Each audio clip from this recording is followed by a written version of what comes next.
Hey there, I'm Josh Class, and I'm here today to fulfill this silly little graduation requirement, the senior speech. I've witnessed well over 100 senior speeches, so I thought I would have some idea of how to write one. I'm a pretty woke person. I can handle a little speech. Nope, I'm pretty lost right now. It's not that I've been struggling, stupid mic, to write something. It's more that I've been struggling to write something that satisfies me. For some reason, I've been fixated on writing something that would blow people's minds. I wanted to come up here and spit some deep facts. But the more I tried to write this stupid speech, the more I've realized that that wasn't really going to happen. So I guess I'm just going to thank some people and talk a little bit about life. All right, let's thank some people. Teachers, I'd like to thank Ms. Bulletin for putting up with my constant bad attitude and general nonsense. Without you, I would never know how bad calculus is. Mr. Hunout, thanks for shredding my gauntlet articles and for calling everyone terrible nicknames. And thanks to Mr. Rivard for being a beast. Mr. Rivard, you are a legend. You inspire me every day, and your class has been my favorite class for 4 years. And that's saying a lot because it's Latin. Okay, on to friends. Now this was harder than I thought it would be. I've been here for 13 years, and I have like 4 friends who aren't biologically related to me, which means I've made roughly a third of a friend each year. That's pretty solid. Let's start with Jim. Jim, you're never gonna grow a beard, and thanks for taking all the bad genetics. While we're on the topic of people related to me, I'd like to take this time to thank my parents for being troopers.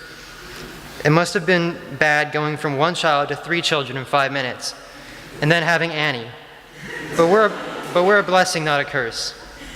Max, thanks for being a thick boy, and you're also never gonna grow a beard. Webby, thanks for being my punching bag, both verbally and physically at times. Magnum, thanks for not being bald anymore. And Truman, thanks for bruising since '06. Also, thanks to Jacob Bear, Cade, Lloyd, Liliana, and Kendall.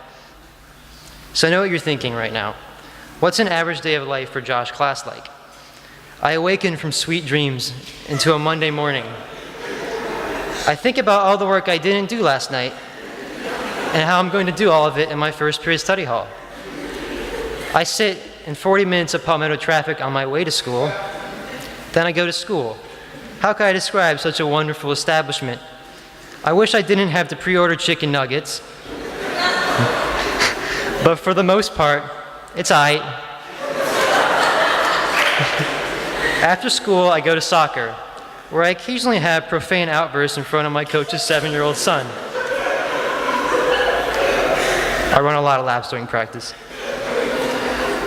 Then on my way home, I sit in another 40 minutes of Palmetto traffic.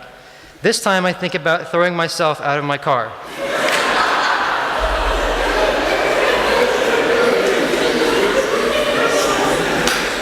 When I finally get home, I think briefly about actually doing work and decide to rewatch The Office. Finally, yes, I do eat dinner.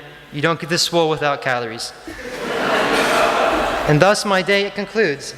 Literally, that's it. My day isn't exactly interesting. Most of it's just sitting in traffic, and it surely isn't mind-blowing. But life isn't always mind-blowing. It rarely ever is. Most days you're going to do the same thing, and chances are something overwhelmingly spectacular will never happen to you. But that's okay.